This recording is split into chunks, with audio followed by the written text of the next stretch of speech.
INDEC informó que la inflación de abril fue del 4,1%. Para entender por qué aumentan los productos, en Fuego Amigo nos preguntamos, ¿cómo se compone el precio de un alimento? Y queremos flan, y quiero flan.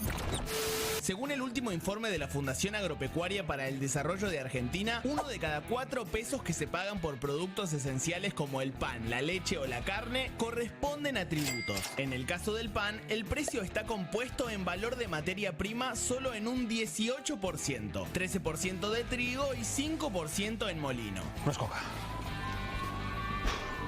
Es harina. Un 60% está representado por las panaderías. ¿Y el 22% restante? Y en el caso del pan representa el 21,5%, la sumatoria de los impuestos a lo largo de toda la cadena sobre el precio final. Es decir que, a valor promedio actual de 135 pesos el kilo de pan, 29 son impuestos. ¡Uy! ¡Nos rompieron el orto! Pero ojo con el pan, que desde la Federación Industrial Panaderil Bonaerense anunciaron que en los próximos días subirá de precio. Posiblemente ya a partir del fin de semana van a regir nuevos aumentos, esto es a nivel país también. Cómete un pan, cómetelo. Según el titular de la entidad, Raúl Santoandré, el kilo aumentará hasta un 13%. Está a 150, ponele un 13%, se iría a 169,50, 170 pesos redondeándolo, ¿no es cierto? Respecto del último aumento del 10% en la carne, desde la Cámara Argentina de Matarifes y Abastecedores explicaron. El tema de los precios, hubo un pequeño movimiento ahora por un montón de insumos, de impuestos, combustibles. Entonces, ¿por qué suben los precios? ¿Y cómo se puede hacer para frenarlos?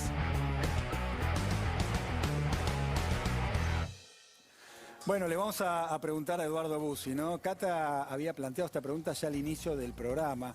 En términos generales, ¿por qué suben los precios? Pero podemos preguntar específicamente a Eduardo sobre el tema del pan.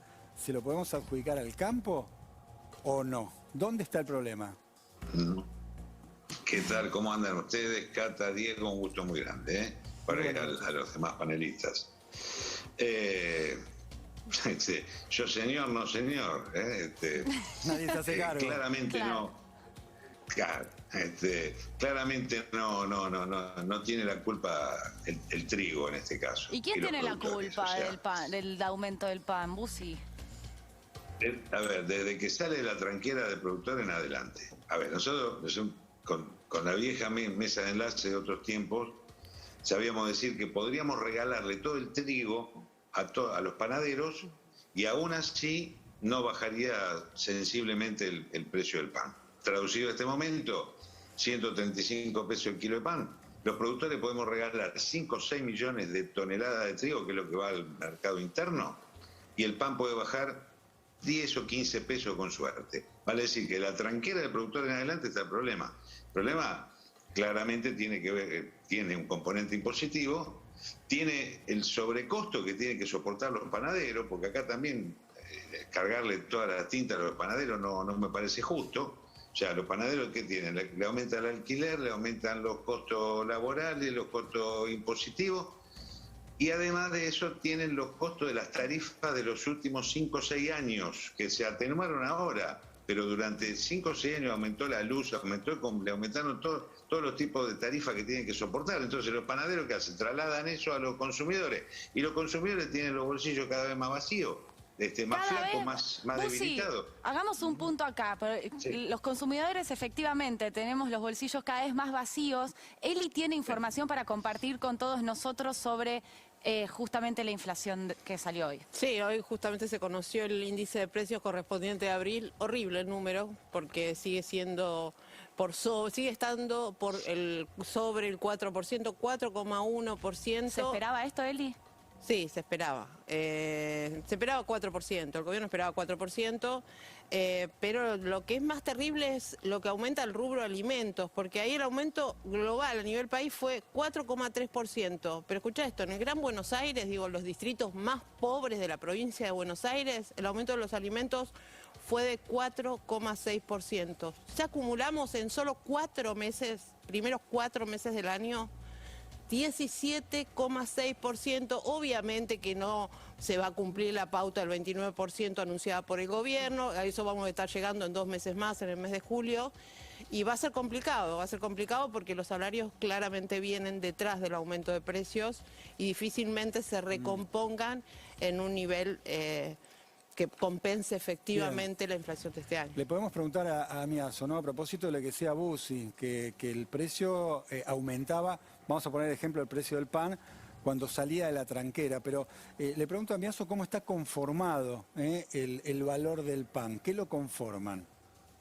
En primera instancia tenemos el trigo, que está muy en línea con lo que estaba diciendo Eduardo, sí, donde el precio del trigo sobre el precio final del pan representa el 13%. Esa es la participación que tiene el trigo sobre el pan. A eso se le suma cerca de un 6% de lo que es el molino. Después se suma un 60% de lo que es la panadería, porque la panadería realmente agrega el mayor valor, tiene la producción, tiene la venta, tiene un costo laboral alto, y después se agrega también un 21,6% de impuestos. Ahí estamos viendo en pantalla, ¿no? Cómo se compone el precio del pan. De hecho, los impuestos, si miramos, explican más que la harina, que sería el acumulado entre el trigo y el molino que estamos viendo ahí. 22% en el pan de impuestos. Ahora, por ejemplo, con la leche, ¿qué pasa?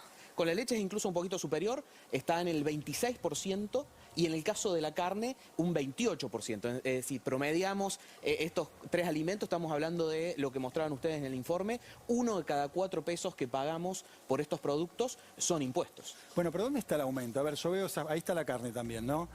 Cómo se van componiendo el precio de cada uno de los productos. Esta escalada, este crecimiento en el valor de la leche, del pan, que va a aumentar el sábado un montón, y de la carne. En todas estas variantes, ¿no? Este proceso, ¿dónde está el aumento? ¿Quién tiene la responsabilidad? Hay más impuestos, es más caro los costos, el traslado a los productores. ¿Quién está poniendo más incremento a este producto? Acá tenemos 2 cosas. Por un lado podemos analizar cómo se compone por cada uno de los eslabones. Y después, cuando analizamos el tema de los aumentos, es distinto el tipo de análisis si el precio del pan fuera el único que está subiendo. Si el pan fuera el único producto de la economía que está subiendo, sí podríamos poner el foco en qué está pasando en la cadena, qué pasó con el trigo. Sería más fácil, digamos. No por fácil, sino por dónde está la razón. Sí. Si me sube solamente el precio del pan, bueno, yo puedo buscar la razón en el trigo, en el panadero o en donde sea. Pero si me sube el pan, la carne, la leche, el tomate, la verdura, la remera, el alquiler y el litro de nafta. Podría ser, por ejemplo, el combustible, claro, ahí, el combustible sería. No, a lo que me entre otras cosas. La cuestión central acá es que no tenemos un problema de precios, tenemos un problema de que la moneda pierde valor. Es un problema relacionado a la emisión monetaria y al déficit. Por eso todos los productos de la economía están subiendo subas. No solo uno, porque en algún caso haya algún problema en la cadena. Entonces lo que pasa es, pierde valor el peso, ¿y qué sucede? Cada vez necesitamos más pesos para comprar el mismo litro de nafta, el mismo litro de leche, el mismo kilo de carne, la misma remera o el mismo dólar. Bien, ¿y tendrá una solución Eduardo Bussi a este problema? A ver, solución... No te la voy a hacer fácil. La inflación, claramente, ojalá lo tuviera, ya le estaría mandando un WhatsApp a Alberto, si tuviese esa solución. Pero el punto es que cuando se deteriora la capacidad adquisitiva de la gente, es donde más se siente esto. O sea, el problema lo tenemos, es crónico, como bien decía el amigo economista, todos los componentes van en dirección, digamos, a mayores aumentos de casi todo o de todo. Ahora, el problema es cómo le ponemos más plata en el bolsillo a la gente. Esta es la cuestión principal acá, para poner el debate en el eje donde creo que debe estar. Después, ¿cómo se resuelve el problema de precio? Hay variantes y variables diversas, para lo cual hacen falta los grandes consensos, el Consejo Económico Social, el acuerdo, el pacto de precios y salarios, especialmente en un proceso de plena pandemia, segunda ola, y cuyo horizonte no se termina de ver cuándo se va a salir de esta situación crítica. Entonces hace falta más que nunca la grandeza de los distintos sectores, y un acuerdo de precios y salarios. Ahora, donde se mejore el salario de la gente y donde se haga un acuerdo de precios con especialmente la industria alimenticia. Pero, fíjense ustedes, el próximo presidente de la Unión Industrial viene de la justamente de las alimentarias. Sí, ahí pero viene el hubo un próximo acuerdo presidente de la Unión precios. Industrial.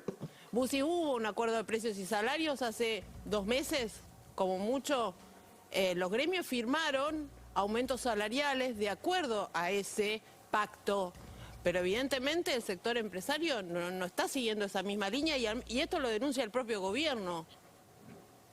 Bueno, ahí me parece que hace falta, digamos, un poco de grandeza, y hace falta la institucionalidad, hace falta que alguna vez tengamos el Consejo Económico Social en la Argentina, para dar un salto en calidad institucional como país, y hace falta también empezar a crear mecanismos alternativos de comercialización, ¿eh?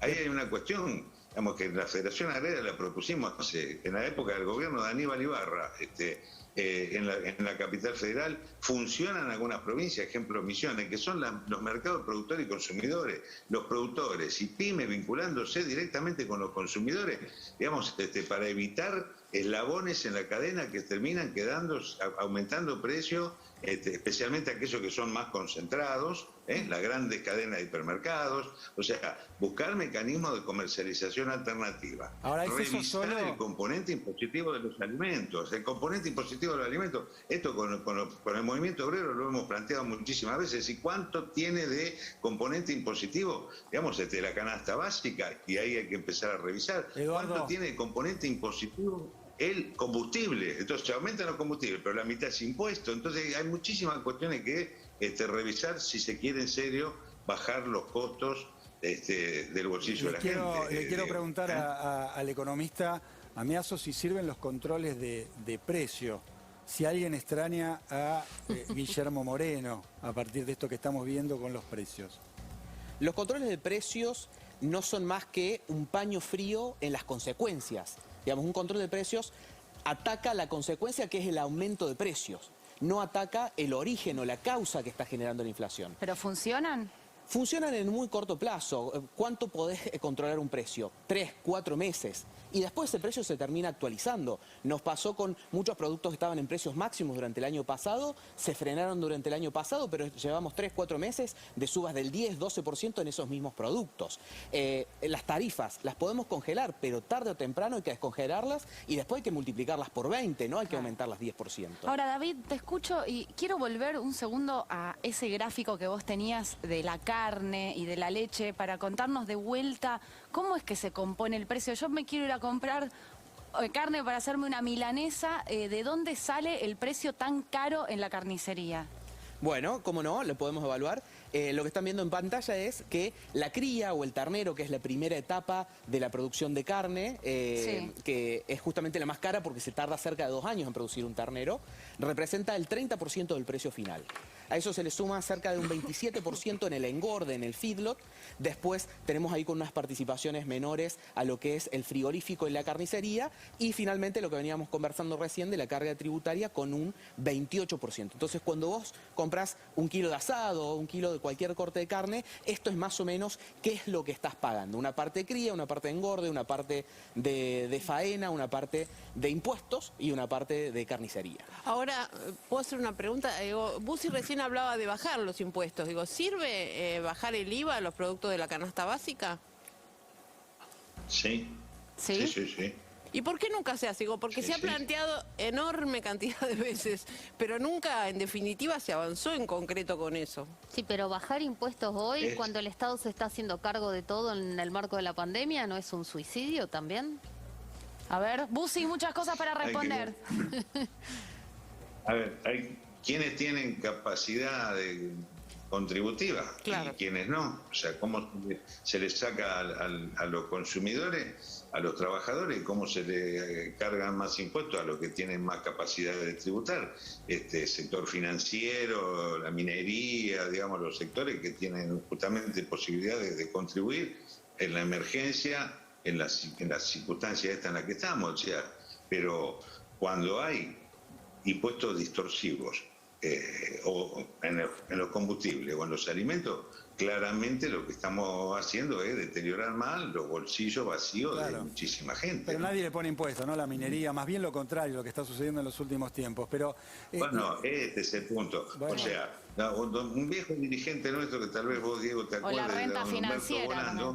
Sí, claro. También sabía decir, no es que a los productores no nos guste pagar impuestos, lo que no nos gusta es estar siempre primero en la fila. Claro. O sea, acá hay sectores a los que le han sacado retenciones, macanudo, resulta que tienen a los gobernadores de esa provincia que terminan siendo gerentes y lobistas justamente de las empresas mineras, por hablar de algunas cuestiones que también hay que poner en el debate. Entonces, el problema de precio es complejo, no tiene una solución por decreto de la felicidad. Ahora yo quiero, antes que se me termine el tiempo, destacar una cosa, felicitarlos a ustedes por lo didáctico que está haciendo este programa para quien lo pueda estar mirando, ¿no? O sea, ese esquema de cómo es la conformación del precio de la carne, del precio del pan, es muy didáctico y esa es una de las primeras cuestiones que tenemos que aclarar a la sociedad, porque si no, los productores tienen la culpa, o los panaderos tienen la culpa, y la culpa se murió soltera porque nadie la quiso. Bueno, a ver, aunque nos haya felicitado, no te la voy a hacer fácil, porque veo que ambos están haciendo más cintura que Nicolino Loche. ¿Quiénes son los responsables de estos precios? No lo dijeron, ninguno de los dos. ¿Quién es el responsable de estos valores de la carne, del pan, de la leche? ¿Quién responde primero? ¿Quién yo respondo. David responde primero. Arranca David, sigue vos. Yo respondo. El responsable único del aumento de precios es el gobierno a través del Banco Central y la emisión monetaria. Ese es el responsable único del aumento de precios. Pero vos porque considerás la inflación un fenómeno estrictamente monetario, no estoy de acuerdo. Es un fenómeno monetario. No solamente en todos es un lados. fenómeno, no es solamente un fenómeno en Uruguay, monetario. en Paraguay, en Brasil, en Chile, no podemos decir que hay estructuras empresarias mucho más desarrolladas que en Argentina, mucho más competitivas que en Argentina, si uno quiere buscar los otros relatos que van a los formadores de precios. ¿Y entonces cómo explicás que con un dólar planchado los precios siguen subiendo y siguen subiendo? El año pasado se emitieron... No, este año, en este momento. Pero tenemos efecto de rezago. El año pasado se emitieron 2 billones, con B larga, 2 billones de pesos. Bueno, sí. Lo que va este año se emitieron 200.000 millones de pesos. 200.000 millones de pesos son 200 millones de billetes de 1.000 pesos. ¿Con Macri cuando vos generás ese nivel de emisión monetaria, lo que pasa es que el peso vale menos. Eso es lo que está pasando acá. El peso todos los días vale menos, entonces todos los productos suben. Entonces vos me preguntás, ¿quién es el culpable de que suba el pan? Sí, pero eso sube mucho más el pan, la carne, la harina, la leche y el aceite que el dólar. Eduardo, ¿vos qué pensás de eso? ¿Vos crees que la inflación es solamente un fenómeno monetario? Y es un problema, yo coincido bastante con lo que dice ahí el amigo, que hay una cuestión de emisión y generadora, digamos, de desconfianza, de inflación, por cuestiones, digamos, de la macroeconomía, que son el problema principal que tenemos. Ahora estamos complicados, ¿no? Porque si decimos solamente esto, estamos en problemas serios. ¿Por qué? Porque primero, esto no es que no se inició en diciembre del 2019, enero del 2020. O sea, es un tema de inflacionario que viene de los últimos 4, 5, 6 años. Segundo, estamos en una situación pandémica mundial, digamos, muy compleja, que ha tenido que obligar a emitir, porque también hay que agregar esto, ¿a dónde fue esa emisión? Claro. Fue a apagar incendios. Bueno, ¿dónde estaría la Argentina hoy? ¿Dónde estaría la Argentina hoy si no se hubiesen dado planes y asistencia y alivios a las empresas por esta cuestión de la pandemia? Fíjense, reapareció la presencialidad en las escuelas, nos relajamos después de Semana Santa, qué sé yo, qué carajo, y mientras tanto hoy tenemos 27, 28, 30.000 enfermos todos los días en la Argentina. Pero, pregunto, Eduardo, pregunto a partir de tu conclusión. Hay que ponerlo en contexto. Pregunto, a partir de tu conclusión. ¿Sí? Estamos en un año, además, complicado, donde va a hacer falta asistencia al Estado nuevamente, pero además un año electoral, ¿no? Donde en general la maquinita funciona un poquito más. ¿Va a cambiar esta situación de inflación, de alza de precios? Te lo pregunto a vos, se lo pregunto a David también. No, no va a cambiar. Tenemos una expectativa inflacionaria para este año del 50%, o sea que se está acelerando desde el 46%. O sea que el 29% que dijo Guzmán es imposible. Es imposible. Bueno, ya me estoy deprimiendo un montón. Busi, vos, Eduardo, ¿vos coincidís? Sí, esto de la inflación lamentablemente supera el 50%, o sea, y en un año electoral donde difícilmente se modifique y se sincere el tipo de cambio. No, estoy pensando en los salarios de los argentinos y argentinas. Recién mencioné a los países vecinos. Me gustaría dejarles el dato para que lo dimensionemos con países como Paraguay, Uruguay y Brasil, que también son grandes exportadores agropecuarios, donde la cuestión del dólar y los precios internacionales también podría asociarse. Paraguay, la expectativa de inflación para todo el año, 3,3%. Brasil, 4,5%. Sí, pero no tienen un fenómeno inflacionario como la Argentina. Uruguay, nunca lo 7,5%. ¿Y Argentina, de nuevo, repetí? 50%.